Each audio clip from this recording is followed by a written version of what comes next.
Resolución convocada para esta fecha. Señor secretario, a efecto de poder sesionar válidamente, le solicito certifique la existencia de quórum legal.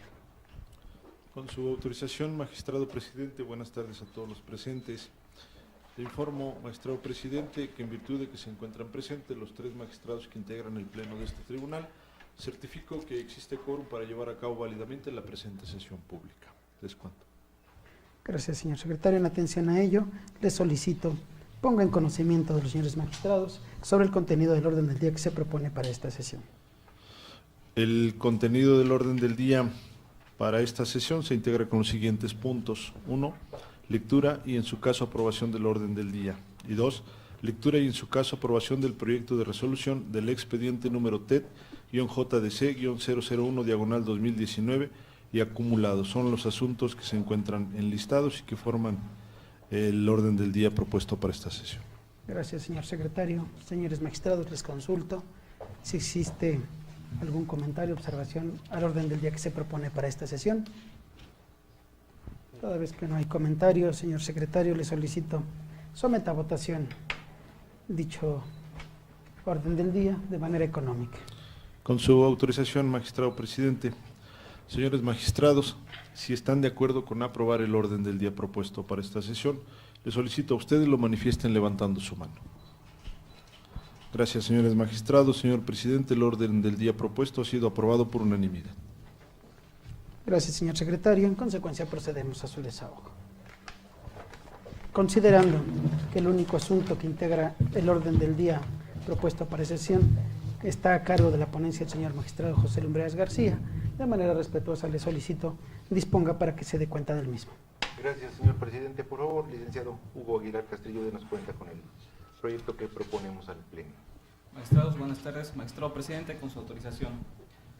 Doy cuenta con el juicio para la protección de los derechos políticos electorales del ciudadano, radicado con el número TED JDC 001/2019 y acumulados, promovido por Pedro Serrano Ramírez y otros, contra el decreto número 75, publicado en el Periódico Oficial de Gobierno del Estado, a través del cual se reforman y adicionan los artículos 4 y 120, fracción primera de la Ley Municipal para el Estado de Tlaxcala, y se abroga el decreto aprobado el 14 de agosto de 2018. En primer término, la ponencia a cargo pone a consideración de este Pleno el desechar las demandas en las que fueron anunciados como actores Isela Carvajal Parra y Carlos David Robles Figueroa, con el carácter de síndica y primer regidor del Ayuntamiento de Apetatitlán, Tlaxcala, respectivamente, pues no se aprecia la firma autógrafa de dichos promoventes en el escrito de presentación de dicha demanda, en la hoja final o en ningún apartado distinto de la misma. Poniendo a consideración de este Pleno, analizado que son los demás casos de estudio, una cuestión de previo y especial pronunciamiento, atendiendo a la naturaleza del acto impugnado y los efectos solicitados, los cuales trae como consecuencia que los juicios propuestos resulten improcedentes y por ende se proponga el sobreseimiento de los mismos, derivado de que las actoras enfocan sus agravios en afirmar que el decreto impugnado es contrario al precepto constitucional 116, párrafo segundo, fracción segunda, en el sentido de que genera lo siguiente. 1. Violación a principios constitucionales de sobre y subrepresentación al alterarse la integración del órgano colegiado para el que fueron electos al otorgar a los presidentes de comunidad el carácter de regidores. 2. Vulneración a su porcentaje de representación en la toma de decisiones del gobierno municipal, pues con ello se reduce su nivel de participación y representación al otorgar a los presidentes de comunidad el derecho de voz y voto en el cabildo. 3. Afectación retroactiva de los principios establecidos en el artículo 116 constitucional, dejándolos como minoría incapacitada para participar políticamente en las decisiones trascendentales. Del análisis de estos puntos se advierte que su pretensión es que se deje sin efecto y en su caso se inaplique el decreto impugnado en los ayuntamientos de los que son integrantes, para evitar que, en su concepto, se altere de manera grave su conformación, pues consideran encontrarse en el supuesto de aplicación del mismo en su perjuicio por la sola entrada en vigor de este, toda vez que le otorgan la característica de ley autoaplicativa. Bajo este orden, aun cuando en los agravios descritos se expongan consideraciones en torno a una supuesta violación a sus derechos político-electorales, dichos argumentos no resultan suficientes para que esta autoridad haga un pronunciamiento en el fondo de dicho asunto, pues para poder determinarse la competencia no basta con los agravios que expongan los actores, sino que se tiene que tomar en cuenta la naturaleza del acto reclamado y de la autoridad responsable. Así tenemos que la reforma impugnada es un acto material y formalmente legislativo. En consecuencia, su validez en abstracto no puede ser estudiada por este tribunal, pues para poder definir la esencia de un acto es necesario estudiar tanto la naturaleza de la autoridad que lo emite como su contenido, determinando tanto el aspecto formal como el material característico del objeto de estudio. En este orden, debe decirse que el Tribunal Electoral de Tlaxcala no puede conocer de controversias derivadas de reformas legales aprobadas por el Congreso local, en razón de que, conforme al diseño de control constitucional previsto en el país, dicha competencia le corresponde en exclusiva a la Suprema Corte de Justicia de la Nación, pues conocer de los planteamientos de los actores en los términos que los realizan implicaría realizar funciones propias de jueces y tribunales encargados de realizar control concentrado de la Constitución Federal, porque la causa de pedir está dirigida más allá de alguna situación específica que afecta a los actores, a una disposición jurídica, es decir, el fundamento de la pretensión de inaplicación no es una cuestión incidental o accesoria del litigio, sino que está planteada como principal y directa. Por ello, se considera que los promoventes no impugnan un determinado acto de autoridad en el que se haya aplicado algún precepto de los que citan como ilegales, lo cual hace evidente que no existe un acto concreto de aplicación del decreto controvertido, pues los actores pretenden una situación de control abstracto de la constitucionalidad del citado decreto, como lo sería en el caso de un ordenamiento jurídico general. Por tanto, al advertirse que los actores plantean un estudio del control abstracto de constitucionalidad del citado decreto, aspecto que no es competencia de este tribunal, es porque la ponencia a cargo propone a este pleno sobreseer los juicios propuestos. Es la cuenta, señores magistrados. Gracias, licenciado Hugo. Señores magistrados, está a su consideración el proyecto, por si existe algún comentario al respecto. Señor magistrado José Lumbreras, por favor.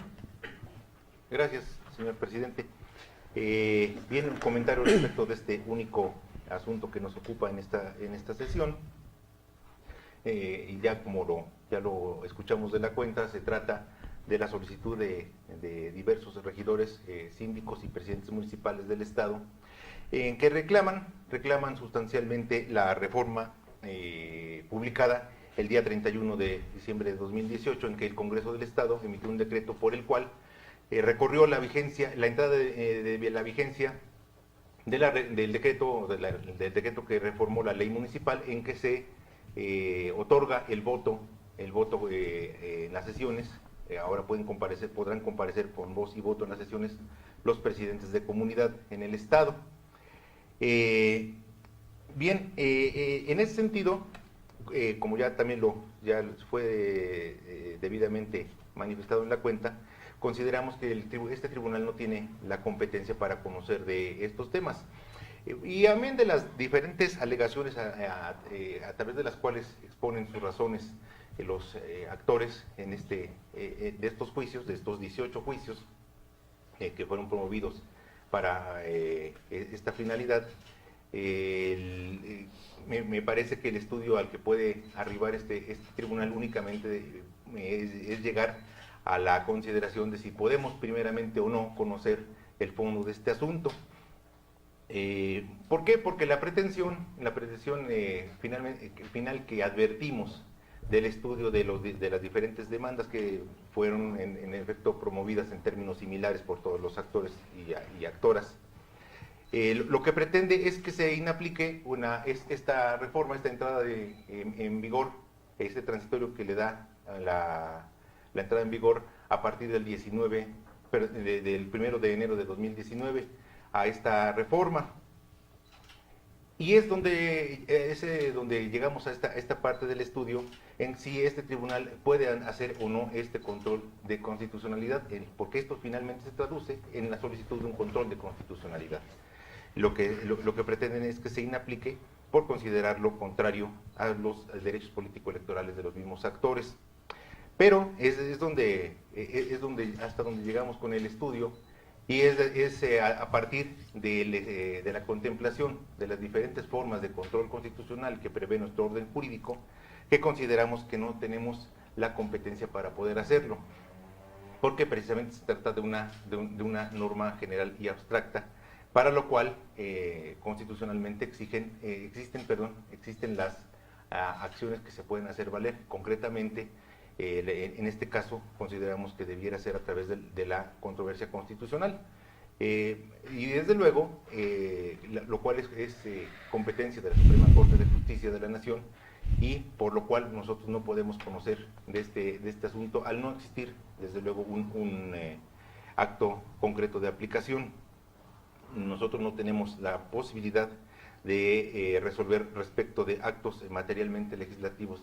Sí podemos, desde luego, conocer de actos de los congresos, pero siempre cuando sean relativos a actos que vayan en perjuicio de los derechos político-electorales de los ciudadanos, pero no precisamente contra los actos por los cuales se emiten leyes. Es por ello que consideramos que no tenemos la posibilidad de conocer el fondo del asunto y por lo que proponemos en esta forma el sobreseimiento de los mismos.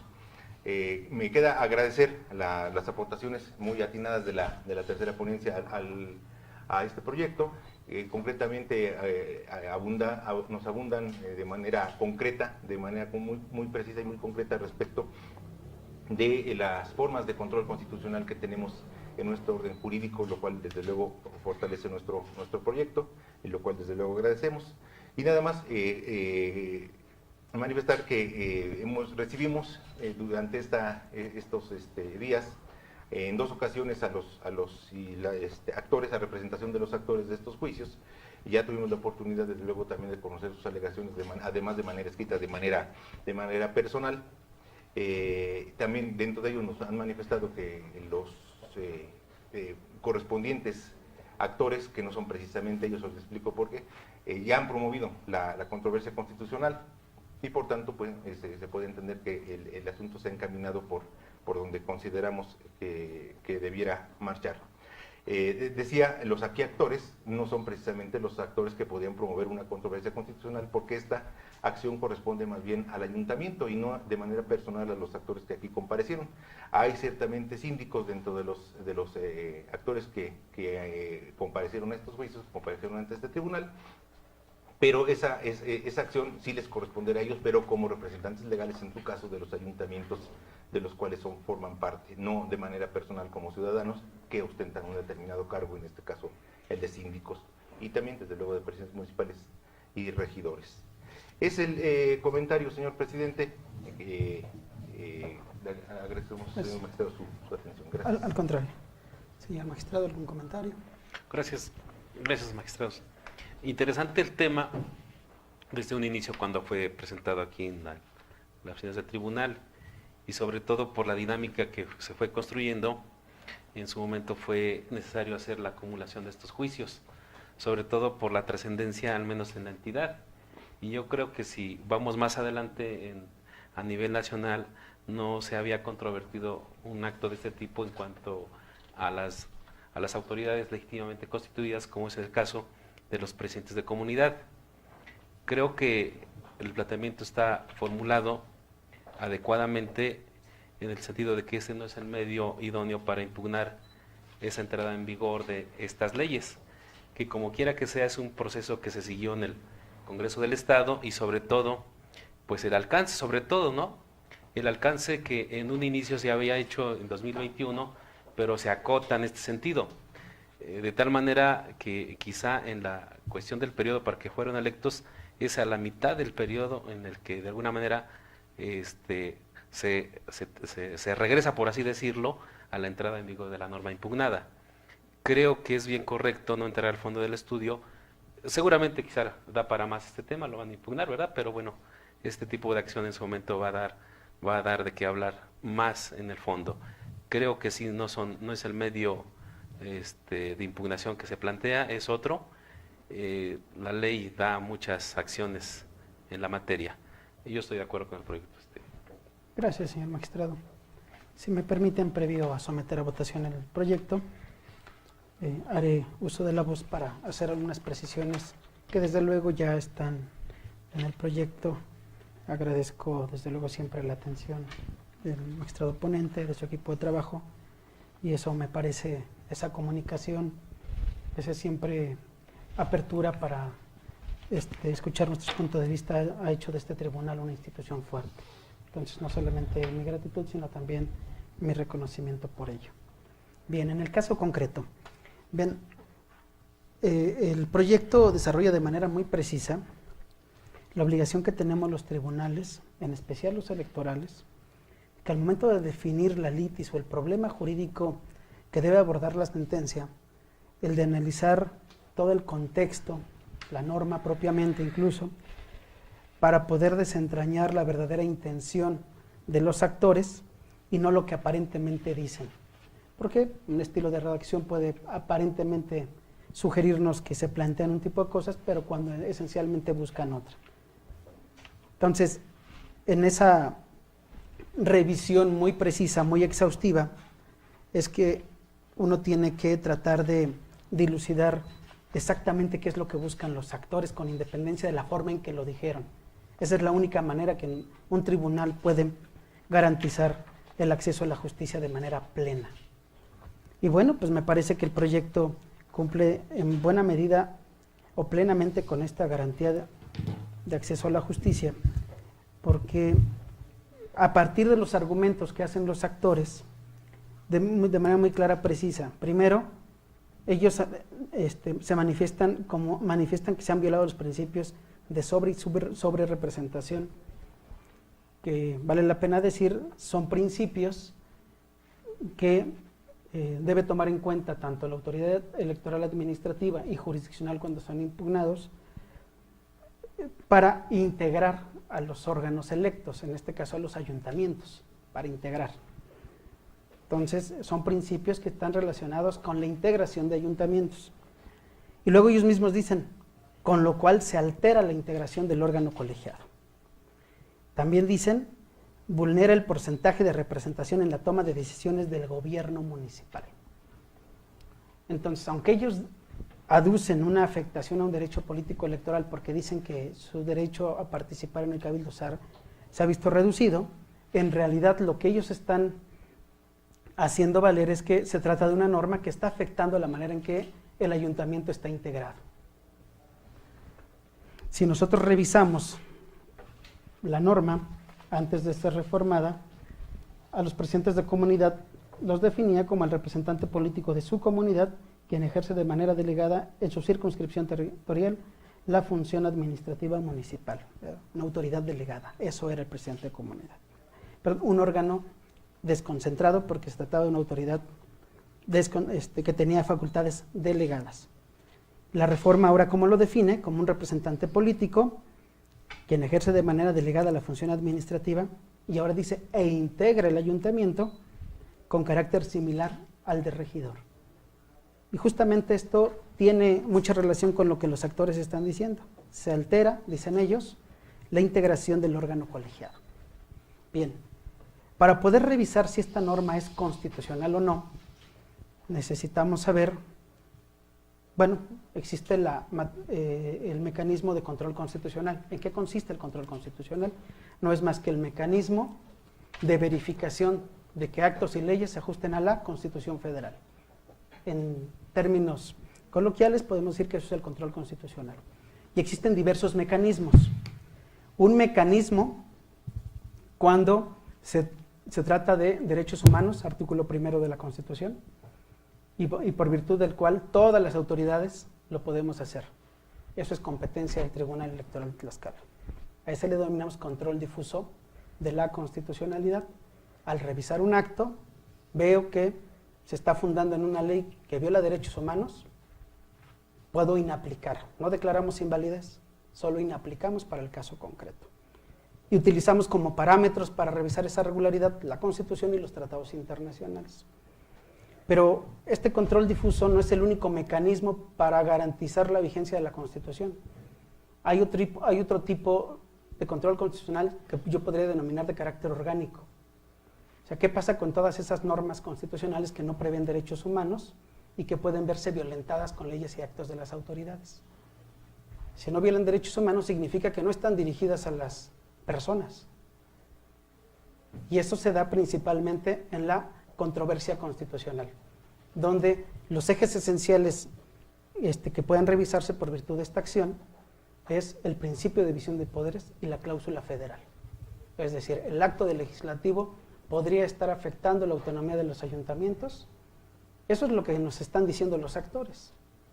Y eso es lo que advertimos de la revisión gramatical sin mayor análisis de la norma. Entonces, lo que nos están realmente planteando los actores, me parece, conforme a lo que acabo de decir, es plantearnos un conflicto, más bien un escenario en el que una norma está afectando, como ellos lo dicen, la integración del ayuntamiento. Entonces está afectando a un ente de gobierno. Ah, que ellos forman parte de, sí, pero la norma tiene como destinatario el ayuntamiento.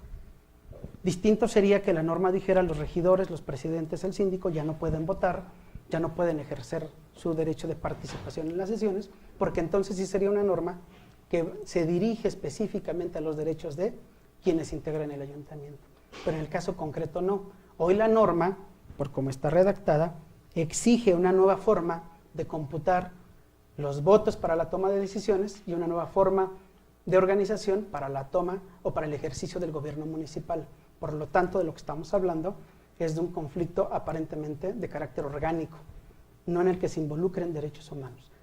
Precisamente por esa razón, como lo planteaba ya de manera muy precisa el magistrado Lumbreras, en el proyecto se ve que los mecanismos que se han previsto desde la Constitución para poder hacer que normas que afecten la competencia de otras autoridades puedan ser revisados como, lo dice, controversia constitucional, que es competencia exclusiva de la Suprema Corte de Justicia de la Nación.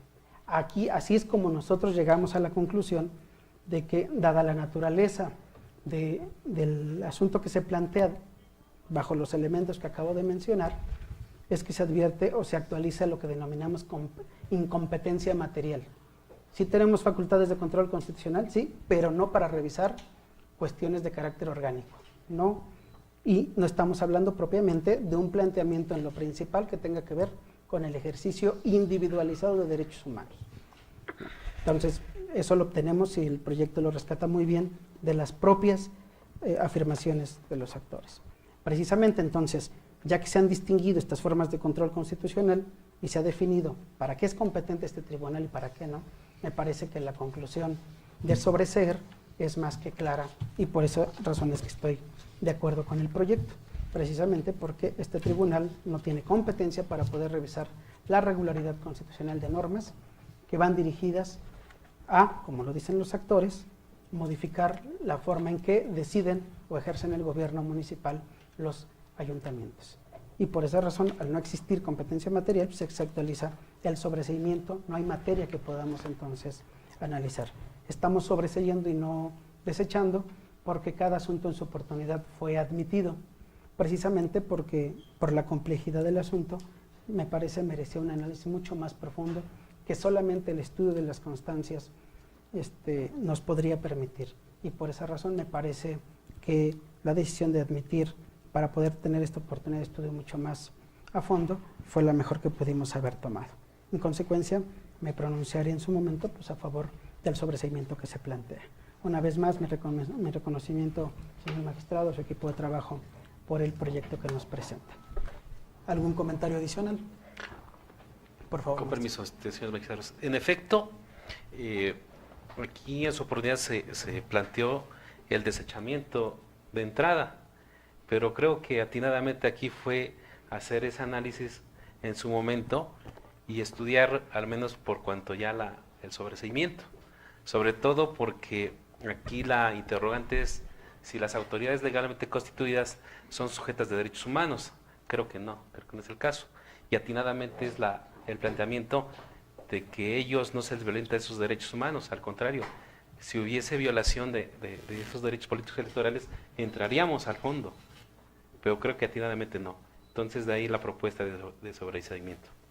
Pues, por favor, ministro. Sí, pero nada más un comentario final. Ahora que se lean los puntos resolutivos, escucharemos que hay un desechamiento, pero se refiere propiamente a un actor y una actora que no se encontró su firma en los documentos correspondientes. Nada más esa aclaración. Gracias, señor presidente. Al contrario, gracias, magistrado. Si no hubiese algún otro comentario, señor secretario, por favor le solicito, tome la votación de carácter nominal. Con su autorización, magistrado presidente. Licenciado José Lumbreras García, solicito atentamente el sentido de su voto. A favor. Gracias. Licenciado Miguel Hernández Ochitiotzi, atentamente solicito el sentido de su voto. A favor. Licenciado Luis Manuel Muñoz Coutle, magistrado presidente, atentamente solicito el sentido de su voto. Como lo enuncié, a favor del proyecto. Gracias, señores magistrados, señor presidente. El proyecto propuesto ha sido aprobado por unanimidad. Gracias, señor secretario. En consecuencia, en los juicios de la ciudadanía 1 de este año y acumulados se resuelve. Primero, se desecha la demanda promovida por Isela Carvajal Parra y Carlos David Robles Figueroa. Segundo, se sobreseen los juicios propuestos. Bien, se ha agotado el orden del día propuesto para esta sesión. Señor secretario, previo a darla por concluida, le solicito consulta a los señores magistrados por si existiera algún otro asunto que quisieran tratar en esta sesión. Señores magistrados, si tuvieran algún asunto adicional que tratar en la presente sesión, tienen concedido el uso de la voz por parte del magistrado presidente. Señor presidente, no hay asuntos adicionales. Siendo así, siendo las 15 horas con 20 minutos de la fecha, declaro formalmente concluida esta sesión. Buena tarde a todas y a todos.